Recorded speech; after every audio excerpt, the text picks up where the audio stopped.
Bonjour les amis, je vais vous parler aujourd'hui de deux pièces de monnaie royale française très rares. Mais avant toute autre chose, n'oubliez pas de vous abonner à la chaîne Sacra Moneta si ce n'est pas déjà fait. Vous recevrez ainsi gratuitement des actualités sur les monnaies de collection. Vous pouvez aussi cliquer sur le pouce j'aime sous la vidéo. Les deux pièces de monnaie dont il est question sont des pièces en or frappées sous le règne du roi Henri II, qui a régné entre 1547 et 1549. La première pièce est un double Henri d'or dit à la Gallia, frappé à Paris en 1552. À l'avers, on peut voir le buste du roi tourné à gauche.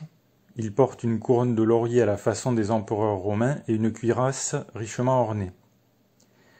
Au revers, on peut découvrir un motif inspiré directement des monnaies romaines antiques. Il s'agit d'une allégorie de la Gaule assise sur un monceau d'armes et de boucliers. Cette image de Gallia porte une victoire dans la main droite. C'est un motif qui a été fréquemment utilisé sur les monnaies romaines, qui représentaient une allégorie de Rome victorieuse, assise sur des monceaux d'armes pris aux ennemis. Dans le cas de la monnaie d'Henri II, Roma est remplacée par Gallia, c'est-à-dire une allégorie de la Gaule ou de la France si l'on préfère. L'allégorie de Gallia est entourée par la légende Optimo Principi. Cette légende latine signifie « le meilleur des princes ». Elle a été appliquée à l'origine dans la titulature et sur les monnaies de l'empereur romain Trajan. On voit donc qu'on a affaire à une pièce inspirée directement par l'Antiquité, ce qui est typique du XVIe siècle, qui est le siècle de la Renaissance en France. C'est pendant la période de la Renaissance que l'on a commencé à représenter des portraits réalistes des rois. Jusque-là, le roi était représenté sous forme d'une image idéalisée. Mais ce n'est pas tout. Cette pièce est remarquable aussi par ses caractéristiques techniques. Il s'agit d'une pièce en or de 7,24 grammes et d'un diamètre de 28 mm qui a été frappée non pas à la main, au marteau, comme c'était l'usage depuis le Moyen-Âge, mais à l'aide d'un procédé mécanique nouveau à l'époque, la frappe au balancier. Le balancier a fait son apparition en France en 1550. Son introduction fait partie de la politique monétaire ambitieuse du jeune roi Henri II, qui après son accession au trône a réclamé d'obtenir son portrait au naturel. Il a alors confié au graveur général des monnaies, Marc Béchot, l'exécution de ce souhait. Marc Béchot a fait venir un balancier de la ville de Nuremberg. Ce balancier, qui a coûté pas moins de 3000 écus au roi, a été installé à l'extrémité occidentale de l'île du Palais à Paris.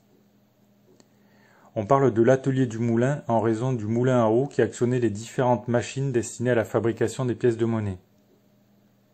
L'innovation technique de la frappe au balancier permettait de fabriquer des pièces bien rondes et plus grosses que les pièces frappées au marteau. Hélas, la corporation des monnayeurs, très conservatrice, a refusé cette innovation qui ne s'est imposée qu'un siècle plus tard avec les célèbres louis d'or. L'atelier du moulin était cantonné à la production de quelques rares pièces d'exception.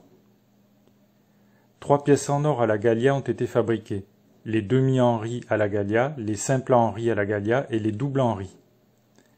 La pièce présentée ici est un double Henri. Cette pièce va passer en vente à Monaco les 20 et 21 octobre 2021. Elle est mise à prix pour 40 000 €. Une deuxième pièce encore plus rare, un demi-Henri d'or, passe également en vente aux enchères à Monaco les 20 et 21 octobre prochains. Cette pièce exceptionnellement rare manque aux collections nationales.